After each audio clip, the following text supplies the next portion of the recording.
जय श्री राम सभी भक्तों को, जय माता की। फिर एक नई वीडियो के साथ हाजिर हो गए हैं और आज की जो हमारी वीडियो है इसमें आप बताइए, बहुत ही ज़्यादा अटपटी और बहुत ही ज़्यादा ज्ञानवर्धक ये वीडियो होने वाली है। सुनने वालों के लिए पहली बार ही सुन रहे हैं आप, क्योंकि आज हम जानेंगे, जैसे ही हमने पूजा शुरू कर दी घर में जो है देवी देवता प्रकट हो गए, देवी देवता आने शुरू हो गए।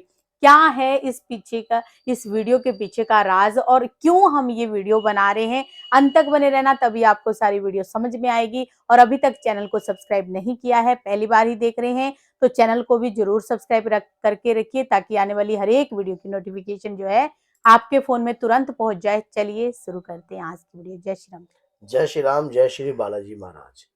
जैसे ही घर में पूजा स्टार्ट कर दी, पूजा पद्धति स्टार्ट कर दी, भगवान के नाम का सिमरन करने स्टार्ट कर दिया, घर में कुल देवी देवता प्रसन्न हो गए, पितृ देवता घर के प्रसन्न हो गए और देवता शरीर पर आने लगे। माँ कालका की सवारी आने लग गई, हनुमान जी की सवारी आने लग गई, बहुत सारे देवी देवता आ गए शरीर के अंदर।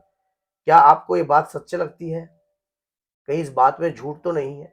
तो ये एक ऐसे व्यक्ति के साथ हो रहा है जिन्होंने लाइव सेशन में हमारे साथ जुड़े थे और उन्होंने कहा कि जैसे ही मैंने आपके लाइव सेशन को रोज मैंने देखना स्टार्ट किया, तो मैंने घर में पूजा स्टार्ट करी, तो मेरी पत्नी के शरीर में उससे पहले का जो माहौल अगर आप सुनोगे गुरुजी, तो इतना बेकार था कि घर में युद्ध होता था, लड़ाई होती थी, झगड़े होते थे, घर में कोई पूजा पाठ नहीं करते थे।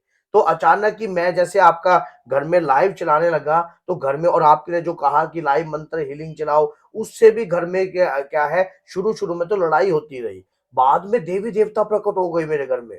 मेरे घर में देवी आ गई मेरी पत्नी के रूप में, और मेरी पत्नी ने जिंदगी भर कभी कोई पूजा पाठ नहीं करी है, और वो बोलती है और इतनी बड़ी जीभ निकाल कर कहती है मैं कालका हूँ।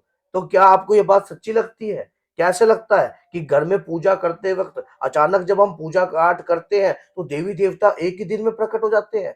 तो इसके पीछे का जो सच है वो आज जान लीजिए। कहीं आपके साथ भी अगर इस प्रकार का कार्य हो रहा है या ऐसी संभावना हो सकती है कभी भी। क्या है इसके पीछे का सच? ये है, जब आपके घर में पहले लड़ाई हो रही थी, झगड़ा हो रहा था, सब कुछ हो रहा था, तो अगर घर के अंदर कोई एक भी व्यक्ति पॉजिटिव होता है, सकारात्मक होता है, तो क्या होता है कि जो घर में रहने वाली नकारात्मक ऊर्जाएं होती हैं, वो समझ जाती हैं कि ये अब सकारात्मक ऊर्जा को घर में प्रवेश करवा रहा है। मंत्र की हीलिंग के माध्यम से, मंत्र की शक्ति के माध्यम से, या वीडियो के किसी माध्यम या से। वीडियो के माध्यम से। तो अगर ये इस प्रकार का कार्य करवा रहा है, तो अब मुझे ऐसा कार्य करना चाहिए ताकि इसके घर के अंदर प्रॉब्लम और समस्या जो है बनी रहे, और उसके लिए मुझे लुकना भी पड़ेगा और घर के अंदर चुपचाप इसको गुमराह कर कर पागल भी बनाना पड़ेगा। तो ये सच क्या है? जैसे घर में पूजा स्टार्ट करी, स्टार्ट करते ही जो घर की मलिन शक्ति है, जो घर की मलिन शक्ति है, वो शरीर पर आकर जो है देवी देवता का रूप धारण करने लग जाती है। हमें इस बात का पता नहीं लगता, क्योंकि आपने तो देवी देवता देखे नहीं है, ना किसी ने देखी देवी देवता। तो कोई भी शरीर पर शक्ति आकर ये कह दे कि मैं कालका की शक्ति हूँ, मैं माँ दुर्गा की शक्ति हूँ, या मैं हनुमान जी का दूत हूँ, मैं हनुमान जी की ये शक्ति हूँ, मैं ये तरंग हूँ, तो ये आप क्या सोचते हो कि ये सच्चाई है? नहीं। कई बार कोई शरीर पर आ जाए कि मैं फलाना आपके घर का ये पुराना बुजुर्ग पितर हूं और मैं ऐसे ऐसे कार्य चाहता हूं। याद रखना, जब आप घर में पूजा याचना स्टार्ट करते हो, उस समय शुरुआती तौर पे आपके क्लेश उत्पन्न हो रहा था, और क्लेश होने के बाद अचानक ही उसके बाद ही अगर कुछ समय बाद अगर ऐसी कोई शक्ति प्रकट होती है, तो एकदम से उसको देवी देवता की उपाधि मत देना कभी भी, क्योंकि ऐसा एक भक्त के साथ हो चुका है। एक भक्त ने ऐसा ही कार्य किया था। उसने क्या करा कि शरीर पर कोई शक्ति आ गई और बोलने लगा कि मैं माँ काली की शक्ति हूं। तो उसने क्या किया, जो शरीर पर शक्ति आ रही थी, उस भगत को कहा कि जा काली मंदिर में जाकर एक बकरा और एक मेरे नाम से मेरे ऊपर से उतार कर शराब की बोतल और ये जाकर चढ़ा दे और जा ये कार्य कर। लेकिन कहाँ चढ़ाना है? शमशान काली पे। इस प्रकार की विद्या उसको सिखाई, जिसके कारण उसके शरीर पर डॉट और नीले नीले निशान जो है शरीर पर पड़ने लग गए बहुत सारे, और उसकी पत्नी के शरीर पर भी बहुत सारे नीले नीले धब्बे पड़ गए। उसके बाद उसको समझ में नहीं आया कि ये हुआ क्या। तो उस दौरान उसने फिर जो सही सानिध्य को प्राप्त किया, तब जाकर किसी ने बताया कि ये जो शक्ति है ये मलिन शक्ति थी, और जिसने बल दे दिया, और बल तूने उसको बल देने के बाद ये शक्ति बलवान हाँ, हो वो गई। दरबार में भी आए तो वो थे। दरबार में आए, दरबार से आकर वो ठीक होके भी गए हैं। तो उसमें क्या हुआ कि जब आप किसी शक्ति को दैविक शक्ति समझ लेते हो, किसी शक्ति को दैविक शक्ति मान लेते हो, उसके लिए आपको सोचना चाहिए कि इसके पीछे का क्या राज है। तो यहाँ पे मेरा एक सवाल और है, जैसे कि शक्ति कहती है कि मैं घर का पितर हूँ, तो कुछ लोग जो है पितरों का स्थान भी बना लेते हैं, क्या उसमें भी हमें जो है फ़र्क देखना चाहिए? ऐसा ऐसा होता है कि अगर आप पितृ शक्ति को जानते हो कि अभी एकदम से कोई भी ऐसा बड़ा एक्शन नहीं लेना चाहिए।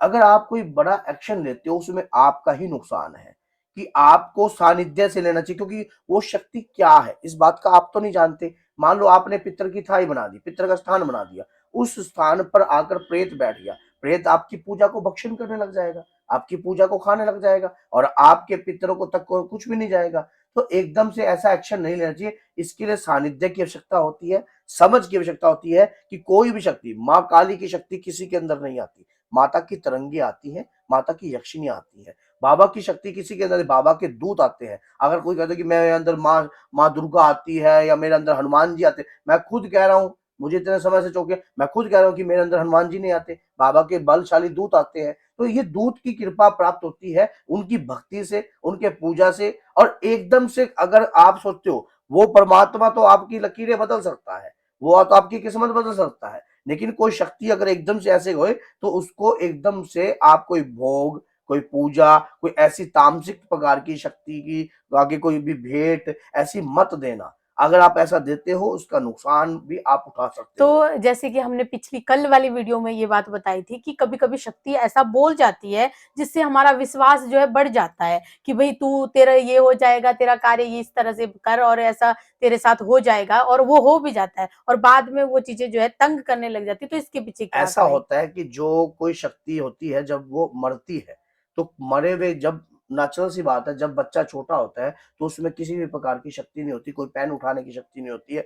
इसी प्रकार से जब कोई आत्मा शरीर का त्याग करती है, उसके खुद का शरीर का त्याग होता है, और जब मलिन तत्व अवस्था का में। अवस्था होती है उसकी, और मलिन तत्व जब उसके ऊपर चढ़ते हैं, तो उसकी मलिनता इतनी पावरफुल हो जाती है, उसके दौरान उसकी प्रेत योनि के अंदर उसकी पावर बढ़ती है।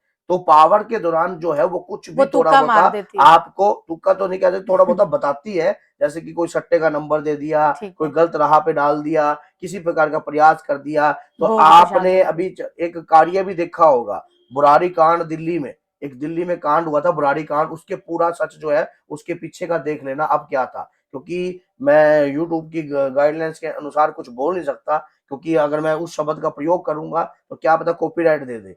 तो इसीलिए आप उसको देख लेना कि उस कांड के अंदर क्या हुआ था, यूट्यूब पर भी डालोगे तब भी, और प्राइम पर उसकी वीडियो भी बनी हुई है, अधूरा सच। तो आप सोचिए कि ये क्या है, किसी शक्ति के तहत गुमराह होकर अगर हम कोई एक्शन ले लेते हैं तो हमारे घर का नाश होता है। गुरु के सानिध्य में रहकर आपको कृपा प्राप्त होती है, और ऐसे शक्ति के चक्कर में पड़कर आप बहुत सारे लोगों ने नुकसान भी किया है। तो बोलिए जय सीताराम, जय श्री बालाजी महाराज। बाबा की असीम कृपा सदैव आपके ऊपर बनी रहे। जय माता दी।